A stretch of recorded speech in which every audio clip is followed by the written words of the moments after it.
지금 대한민국은 총체적 위기에 빠져 있다. 정치 위기뿐만 아니라 공정성이 담보되어야 할 사법 시스템까지 위기에 빠진 듯 위태롭다. 그래서 입법, 사법, 행정 3부 모두가 위기에 빠졌다고 진단할 수밖에 없다. 저는 지금 헌법재판소 앞에 와 있습니다. 여러분이 알고 있다시피 대한민국의 헌법과 법치주의를 수호하여야 할 윤석열 대통령과 한덕수 국무총리를 비롯해 박성재 법무부 장관, 이창수 서울중앙지검장 등이 탄핵 소추를 받고 직무가 정지되어 있습니다. 그리고 방송통신위원장 등 10건의 탄핵 사건이 계류 중이라고 합니다. 이런 상황에서 민주당이 공수처와 국수본을 진두지휘하고 있습니다. 대통령 체포작전에 동원할 경찰 특공대원의 수까지 구체적으로 지시하고 있다고 합니다. 어떻게 자유민주주의 법치국가에서, 그것도 대통령 중심제 국가에서 민주당이 다수당이라는 이유 하나로 범법자 1인을 위한 좌파 일당 독재를 할 수 있단 말입니까? 민주당은 착각하지 마라. 국민은 이미 깨어나 너희 좌파 독재자들의 의도인 조기 대선과 범죄자 이재명을 대통령에 당선시키겠다는 꼼수를 파악하여 너희 좌파 독재자들을 심판할 자세가 되어 있다. 국민이 선택한 대통령은 임기 동안 탄핵 이의 방법으로는 신분이 철저하게 보장되어야 한다. 그것이 대통령 중심제 민주주의 국가의 헌법 정신이고 국민의 뜻이다. 그 누구도 함부로 대통령이 권한 행사를 원인으로 체포하거나 구속할 수 없습니다. 국민이 행복을 추구할 수 있도록 국가와 국민을 대내외의 적으로부터 안전하게 지키기 위해서 그렇습니다. 헌법 제84조에 명시된 대통령은 내란, 위반 예의 죄로 형사소추를 받지 않는다는 조항이 말해주고 있습니다. 지금 좌파 민주당이 대통령에게 내란죄를 뒤집어 씌우겠다는 주장은 그들이 탄핵 소추 안에서 빼려고 했듯이 법률이 구성 요건조차 이해하지 못하고 하는 억지 그 자체입니다. 내란죄는 목적범이므로 다수인이 폭동하는 고의가 있어야 하고 국토를 참전하거나 국헌을 문란하게 할 목적이 있어야 합니다. 그런데 윤석열 대통령은 소유를 일으켜서 얻을 이익이 전혀 없어 고의라는 목적을 달성하려는 법률 구성 요건을 충족할 수 없고 이번 계엄령에서 소유나 폭동이 일어나지 않았습니다. 오히려 대통령은 야당의 탄핵 남발과 위헌적 특검 남발 그리고 선거관리위원회의 불법적 선거 시스템과 선거 관리로부터 자유민주주의를 지키고 헌법을 수호하기 위하여 계엄령을 선포했다가 적법 절차에 따라서 해제하였다. 이것이 무슨 내란죄에 해당한다는 말인가? 그런데 1인 독재 정당인 민주당이 공수처와 국수본을 지휘하여 대통령을 내란죄로 체포하여 조사하겠다고 말도 안 되는 억지를 부리고 대한민국이 헌법 질서를 파괴하고 있다. 이인호 중앙대 법학전문대학원 헌법학 교수는 대통령이 계엄 선포와 권한 행사는 내란죄의 요건에 해당하지 않는다고 분명하게 발표해야 했고 대통령이 통치권 행사, 권한 행사를 폭동이라고 볼 수는 없다고 하였다.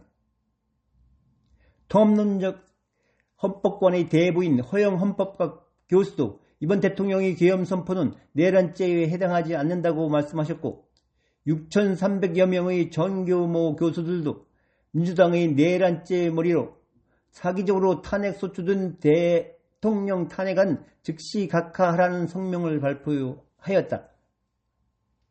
그리고 이호선 국민대 법대학장 전 한국헌법학회 부의장입니다. 그는 헌법재판관 6명에게 보낸 공개 내용 증명에서 현 정치와 사법시스템 파괴 행위에 대하여 우려와 당부를 하였습니다. 그 내용을 설명해 드리겠습니다. 비상계엄의 발동은 헌법상 대통령이 고유 권한인 까닭에 사법심사의 대상에서 배제된다. 권력의 정점에서 국가 통치권을 행사하는 대통령에게서 내란죄의 양대 구성 요건 중 하나인 주관적 요건인 목적을 찾기란 어렵다.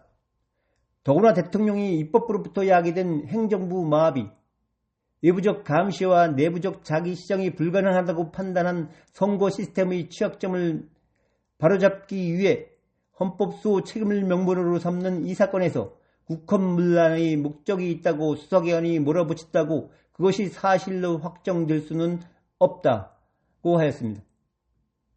그는 이 목적은 계류 중인 탄핵 심판 절차를 통해 우선 헌법재판소에서 가려져야 한다.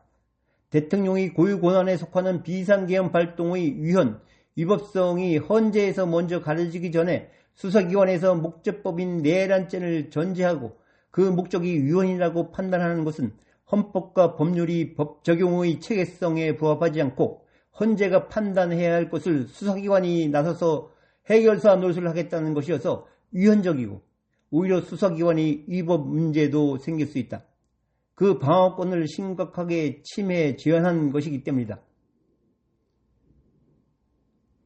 이 사태와 관련하여 2024년 7월 1일 미 연방대법원에서 트럼프가 재선 과정에서 벌였던 선거 사기 주장과 관련하여 기소되었던 사건에서 미국 역사상 처음으로 본격적으로 대통령의 재임 중 권한 행사와 관련하여 내린 판결문 일부를 소개합니다. 핵심은 대통령이 권한 행사 중 공식행위, 특히 헌법이나 헌법 원리에 근거한 권한 행사에 대하여는 형사소추로부터 절대적 면책이 되어야 하고 이는 사법심사의 대상이 아니라는 것이다. 즉 대통령 재임기간 동안 취한 행위에 대하여 공소제기가 가능한지를 보기 위해서는 헌법상 대통령의 권한을 우선 파악해야 하고 그 과정에서 개별적 법률을 넘어 헌법과 그 정신을 포함한 법체계 전반을 생각해야 하는 까닭에 대통령의 권한이 정당한가와 권한 행사를 통해서 하려고 했던 동의를 혼동해서는 안 되고 또한 대통령의 권한은 하위 법률을 위반했다는 것만으로 바로 권한 밖의 행위로 간주되지도 않는다는 것입니다. 그리고 헌법재판소는 법의 권력구조에 미칠 장기적이고 지속적인 영향을 보아야 하고 대통령이 권한을 행사하게 된 동기는 원천적으로 사법심사에서 배제된다는 것입니다. 대통령 중심제국가인 미국의 대통령 권한 행사와 관련된 이 판결을 잘 새겨서 현 대한민국의 정치와 사법 시스템의 혼란을 극복하고 자유민주주의 체계를 수호해야 할 것입니다. 이번 대통령 체포영장 신청과 발부 그리고 영장 집행에서 드러났듯이 이미 좌파들은 미리 각본을 짜놓고 행동하는 사람들처럼 자기들만의 목표를 달성하기 위해서 움직였다. 계엄령이 발표되었을 때도 드러났지만 좌파들은 이번 영장 집행 과정에서도 불법과 위법한 행동과 일부 항명 등 국가와 국민을 위해서 일하는 공무원이라고 판단할 수 없는 모습들을 보여주었다. 앞으로 진정으로 걱정되는 부분은 헌법수호기관인 헌법재판소와 헌법의 신뢰를 저버리는 행동들이다.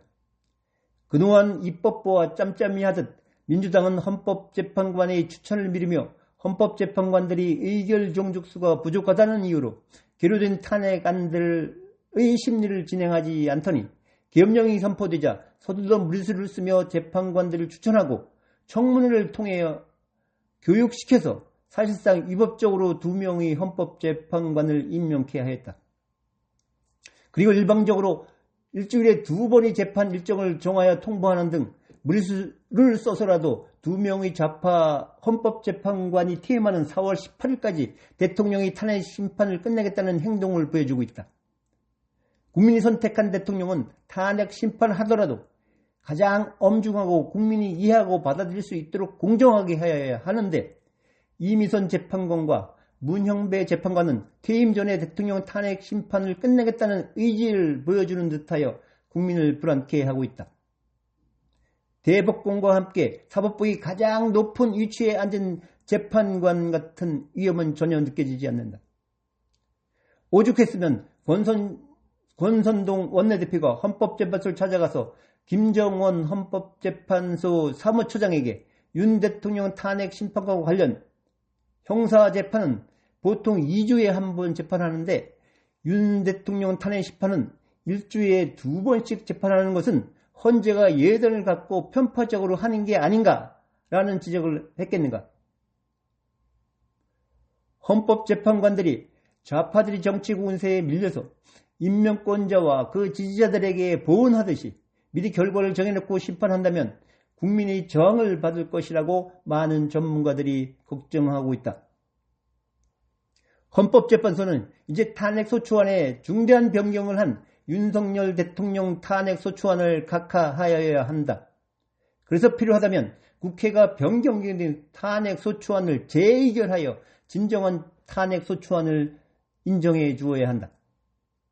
그리고 대통령 권한대행 한덕수 국무총리에 대한 탄핵소추 의결의 유무효 및 의결에 대한 효력 정지 가처분 인용 여부를 신속하게 결정해야 한다. 헌재가 진정으로 조속한 국정원 안정을 바라고 공정하고 책임있는 헌법수호기관이라면 이 문제를 하루라도 미루면 안 된다.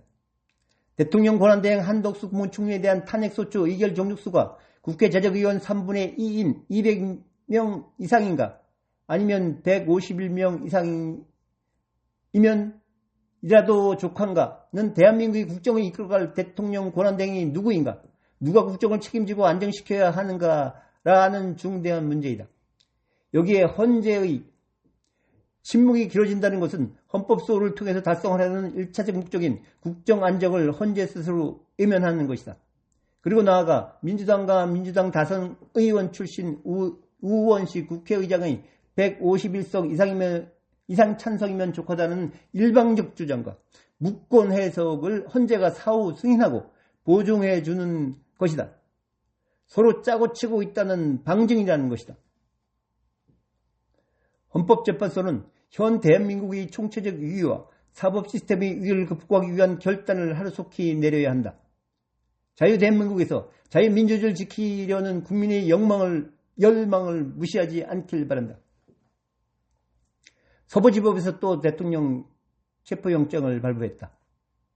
사상 유례 없는 대통령에 대한 영장이 가진 꼼수와 불법으로 위법하게 발부되더니 또 사상 유례 없이 대통령에 대한 체포영장을 연장하여 발부하였다. 여당 국회의원들이 그렇게 대통령에 대한 체포영장 청구와 영장 발부의 위법성을 지적했는데도 불구하고 공수처와 서부지법은 이에 아랑곳하지 않고 영장을 발부하였다. 앞으로 어떻게 영장 집행이 진행될지 심히 염려된다. 무력 충돌까지 예상되는 상황이다. 왜 일부 경찰과 공수처는 야당인 민주당 의원들에게는 꼼짝도 못하면서 대통령 경호처와 여당 의원들이 말은 신경 쓰지도 않는 듯 무시하는지 모르겠다. 진정으로 날고기는 엘리트 경호원은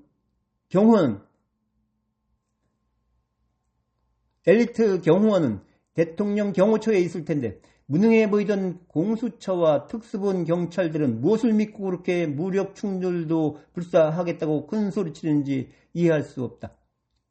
혹시 경찰이 쪽수 믿고 그러다가 불행한 사고를 당하지 않길 국민은 바랄 뿐이다. 오늘은 여기까지 하겠습니다. 감사합니다.